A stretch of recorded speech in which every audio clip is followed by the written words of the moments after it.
Okay, we're back now to finish off this animation. You can see I finished building all my frames. I got frames 1 through 7 now. And I can click on each one and get a feel for it.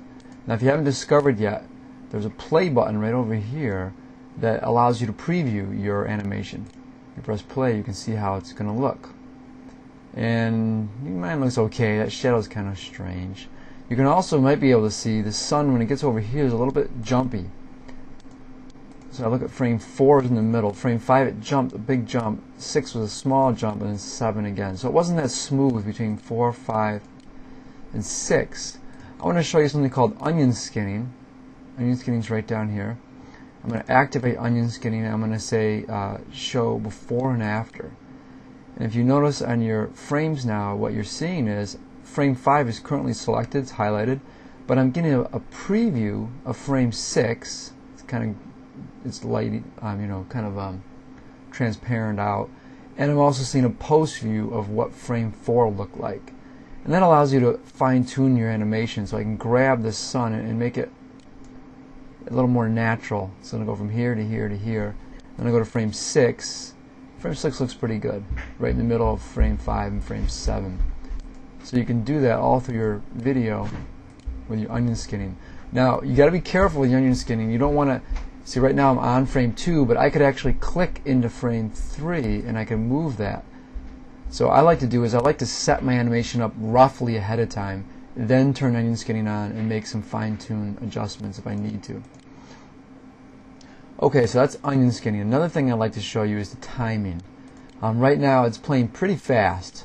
So the timing is right here. It says 7, 7, 7. That's how long each frame is going to play for. And that's 7 divided by 100 seconds. So 7/100th of a second.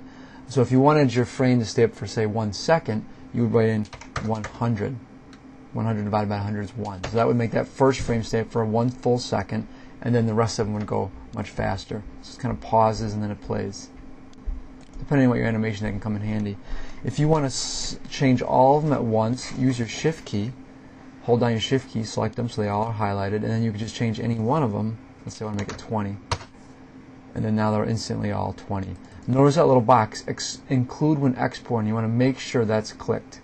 Otherwise it'll preview as going slower, but when you export it, it'll ignore it. Another thing you can change here is looping.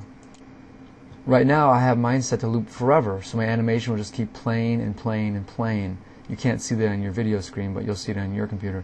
You can also say I want to only play twice or 3 times. You'll notice with most commercials on the internet, they never loop it forever. When you first load the page up, the commercial may loop once or twice, and then usually it stops. It's kind of annoying if they just keep going and going and going when you're running ads. So let's do one other thing I want to show you. Let's say you've got your video or your little animation, and it's in pretty good shape, but you decide you want to add in one more element. Let's say for this one I want to add in a cloud. I'm going to just use my brush tool.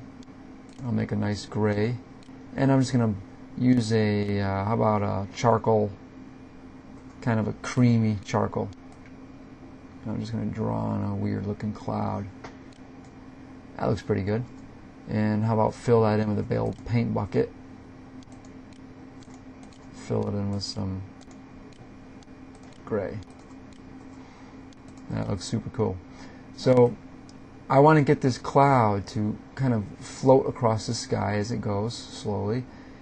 So I could copy and paste it into each frame, because right now it's only in frame 1. I drew it in frame 1.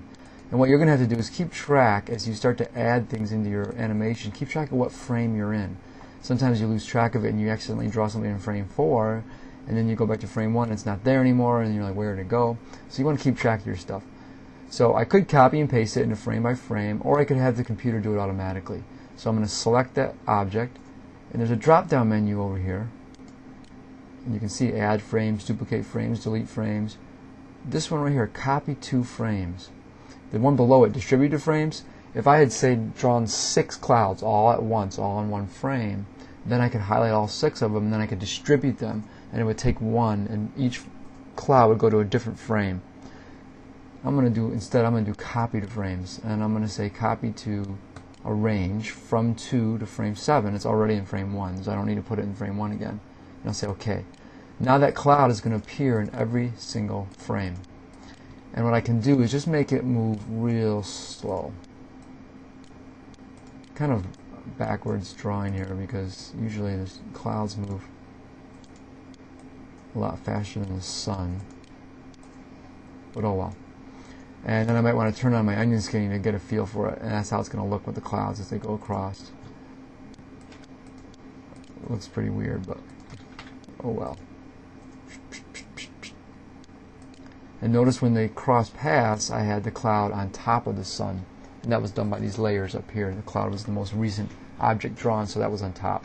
Now you're done. You're going to save it again. Now to get this to actually play on your web page, you have to go to Optimize, and if you recall from your notes, only GIFs will animate. And you have to actually tell it I want to do an animated GIF. So I choose my Optimize panel and I click on Animated GIF to make it actually animate. I'm going to go on 2UP just to get a preview, see how large the file size is going to be. It's going to be 62K. Not too bad for an animated GIF. Most animated GIFs, if it's going to be something on your page, will generally be a little smaller than that. But with today's download speeds, that computer will be able to handle that pretty well. So it's going to be 62K, and I'm going to go ahead and export it out. I'll put it right inside the animation folder. I'll call it Old School GIF. Now I can go over to Dreamweaver, and I can put that into a web page. And it won't move when you're in Dreamweaver. You'll have to actually preview it, F12 it, and then you'll see it moving. So that concludes our little mini lesson for old school animation, which was hand by hand, animation by hand, frame by frame. Every single frame you're going in and changing it.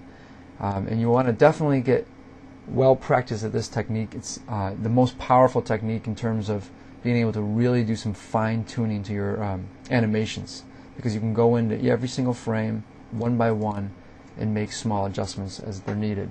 Our next animation will be new school animation, where we'll learn how to have the computer do the tweening, which is it's known, which you'll hear more about on the next step.